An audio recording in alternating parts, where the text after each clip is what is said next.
Welcome back to the Gas Compression Podcast. I am excited to have Shawn Whitmore on. He is a senior operations manager at Williams in Wyoming. So this is Shawn's going to be the first guest we've had from that area.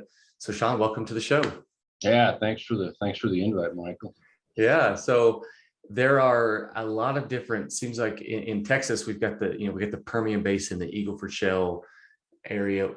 How would you describe that area as far as the basin or the shale or what you guys are working in?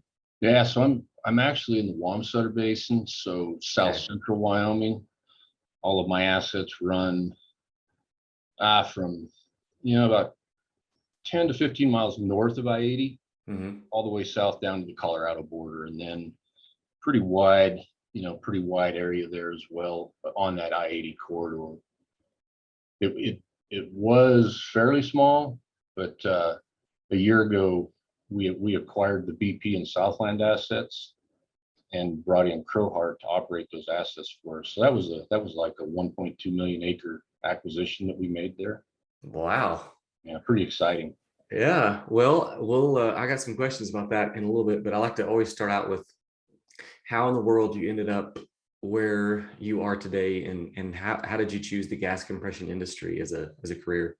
Yeah, so that's kind of interesting. I was, not literally, but figuratively starving to death back in the early 2000s. I was in law enforcement and not making a lot of money. So Williams was hiring, they were expanding their Opal plant, and I lived right outside of Opal there in Kemmer, Wyoming, and applied and got hired on in 2006 at Opal, and started out as an OpTech 1 and worked my way up through the ranks to what I have today. Been across the country and back. I've left Opal in 2012 and transferred out to the Northeast when we purchased those assets. Stayed out there for 3 years, and then in 2015 took a transfer back to the Piceance Basin in Northwest Colorado. So how long have you been at Williams altogether? 16 years, I believe, this April. Okay. Maybe 17. I don't remember. So 20 years ago, that wasn't that big a deal, but I'd say in today's time, 16, 17 years with one company, that's a pretty good stint. Yeah, I think it is. And I really enjoy working for this company. So I have no intentions on going anywhere until I retire. Yeah. Well, tell me about your rise through the ranks, starting out as just an OpTech 1, getting to be a senior operations manager. One of the things that I am kind of on a mission to talk about is, hey, college is not the only route. There are the trades, which would be the mechanical side of things in the gas compression industry. And then there's, more the executive route that you're taking. So kind of tell me about that and how you rose through the ranks. Yeah, a lot of hard work. I substituted hard work for education. I do have an associate's degree. I got it late in life, though. I did go to college right out of high school. I probably shouldn't have. I spent 3 years taking classes and never did graduate. After 3 years, realized I probably just should go to work and stop spending money needlessly. So went home, just kind of worked around the construction industry for a little while. Then I picked up a job with FMC at a coke plant outside of Kemmer. Made form coke out of basically disintegrated coal, pulverized it, and then recombined it with tar and made form coke briquettes. Was there for 7 years. That plant closed. FMC closed that plant. We really didn't want to leave the area, so I took a job in law enforcement. Spent 5 years doing that. Was not ideal, to be honest with you, and came on with Williams. So I did have a little bit of processing background when I hired on with Williams, but I realized what Williams had to offer was whatever I wanted to do. There was nobody going to hold me back from what I wanted to do. So I worked up through the ranks at the Opal facility, became a lead operator at Opal, meaning I was running the boards. realized that Southwest Wyoming was probably not where we wanted to spend the rest of our lives, even though my wife and I both grew up there, but we wanted to go somewhere. Williams purchased the Northeast assets, and I took a 3-month temporary job out there, just traveling back and forth, and ended up staying for 3 years. In that time frame, I was promoted to a supervisor, took a supervisor's position, worked at most all of our facilities out there. The manager's position came open 3 years later in Northwest Colorado, and I thought, man, I don't have a shot at this because I don't have a bachelor's degree. But I'm going to apply for it anyway. I was ready to leave the Northeast and get back out to the West. And I flew to Denver and interviewed, and basically left Denver thinking I still don't have a shot at this job. And a week or two later, the recruiter called and said, hey, they want to make you an offer. And I was super surprised. I knew some people that had interviewed for that job, and they did have educations.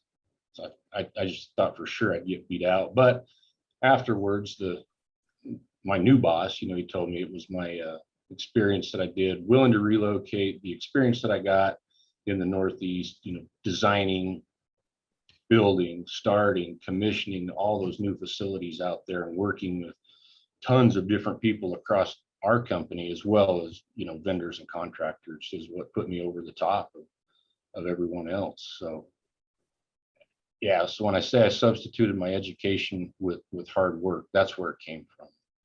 That's great. So I think one thing I picked up that you were talking about that we could say, hey, to the young early 20s person out there that's listening to this, that's just starting out, something that I think you said that is worth noting is that you kind of jumped at any opportunity, whether it was a promotion or, like, hey, we're starting this plant. It's a ways away. It's a 3-month gig, but you're like, hey, I don't care. I'll go learn about that plant. I'll go jump on that. Yeah, that's absolutely right. And I was doing either a 2 or 3 week stint away from home. So I was staying out there in hotel rooms and working 16 hours a day nonstop to make that stuff happen out there. So yeah, you're exactly right. If I had the opportunity to go do something, I figured out a way to do it. That's pretty insightful, and everyone out there listening that's just starting out needs to pay attention to that, because as an employer, I see the same thing too. I'm looking for those people ready to raise their hand and just take initiative. That, in my opinion, it just so far outweighs a bachelor's degree in business or something like that. So now you're obviously in a position that you're doing hiring and things like that.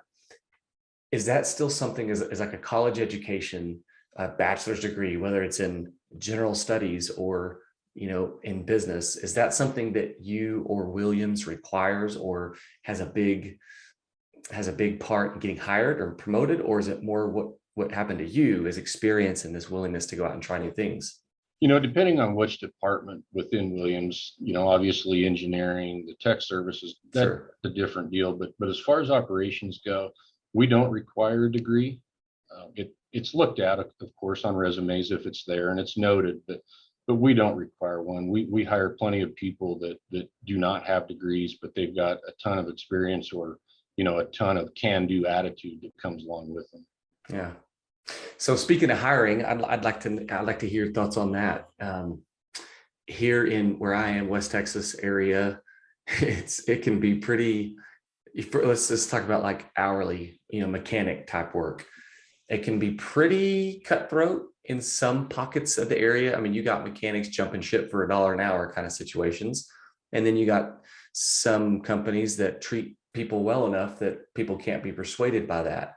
And it seems like there's some people that just are on a constant hiring cycle and can't find enough people. And these people over here are like, yeah, we're good. So how is it up in your area hiring the skilled trades, mechanics, things like that? So we're on the side of we're good. People want to come to work for Williams. We have real competitive wages. We've got awesome benefits. And I honestly, I should have figured out my tenure, but my tenure out here at Wamsutter is pretty deep right now. Mm-hmm. They want to come to work for us. We recently hired a skilled compressor mechanic from a different group. you talk about the cutthroat thing, but he didn't leave because of wages. Honestly, he's probably making more working for his other company, but he came to us because of who we are and what we have to offer. So our candidate pool is pretty deep when we post jobs. And that's probably you're probably one of the first person to say, yeah, we're good.